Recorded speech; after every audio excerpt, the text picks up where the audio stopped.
दोस्तों आज हम बात करेंगे विटामिन डी और कैल्शियम की कमी को पूरा करने के लिए बेहतरीन टैबलेट जो इस्तेमाल करवाई जाती है, जिसका नाम है बोन वन। ये एक ऐसी टैबलेट है जो कि विटामिन डी और कैल्शियम की कमी को पूरा करने के लिए बेहतरीन टैबलेट जो है वो इस्तेमाल करवाई जाती है। इसको किन कंडीशंस के अंदर इस्तेमाल करवाया जाता है, इसके साइड इफ़ेक्ट क्या हैं, डोजेज क्या है, कंट्राइंडिकेशंस क्या हैं, तो ये तमाम चीज़ें जो है ना वो इस वीडियो में डिस्कस करेंगे। तो नए वाले दोस्तों से गुजारिश है कि मेरे चैनल को लाजमी सब्सक्राइब कर लें, साथ बेल को दबा दें ताकि इस चैनल पर रोने तमाम नोटिफिकेशन अब तक बर वक्त पहुँचती रहे। सबसे पहले दोस्तों अगर इसके इंट्रोडक्शन की बात करें तो इसका जो ब्रांड नेम है वो है बोन वन टैबलेट। अगर इसकी फार्मूलेशन की बात करें तो इसके अंदर जो है ना अल्फ़ा कैल्सीसिडोल जो है ना इसके अंदर पाया जाता है, जो कि 0.5 माइक्रोग्राम होता है।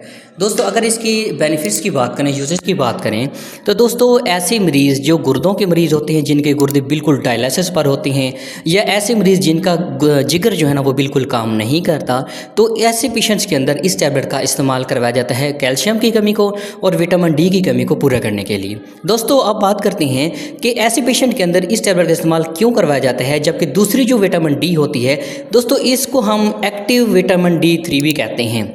ये एक एक्टिव फॉर्म में होते हैं। इसको जैसे ही हम इस्तेमाल करते हैं, खाते हैं, तो ये अपना काम जो है वो स्टार्ट कर जाती है। लेकिन जो दूसरा विटामिन D3 होते हैं वो एक्टिव फॉर्म में नहीं होते, वो पहले मैदे में जाते हैं, फिर वो जिगर में कुछ उनकी एब्जॉर्प्शन होती है, कुछ जो है ना वो किडनीज़ के अंदर एब्जॉर्प्शन होती है, ठीक है।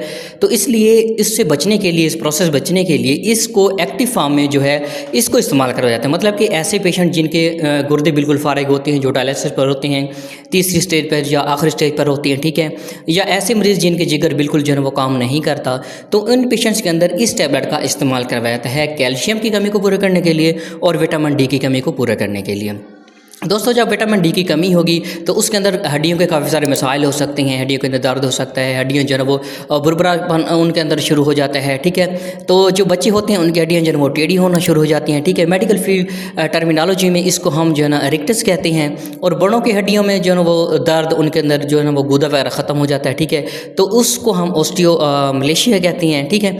तो उन तमाम चीज़ों को कंट्रोल करने के लिए, विटामिन डी की कमी को पूरा करने के लिए इन टैबलेट का इस्तेमाल कर जाता है। जब कैल्शियम की कमी होगी तो कैल्शियम के अंदर जो है ना वो भी मतलब कि हड्डियों के रिलेटेड होती है, हड्डियों के अंदर दर्द वगैरह होना शुरू हो जाता है, ठीक है, हड्डियाँ बुरबुरी होना शुरू हो जाती हैं, ठीक है। तो इन तमाम कंडीशंस को कंट्रोल करने के लिए इस टैबलेट का इस्तेमाल करवाया जाता है।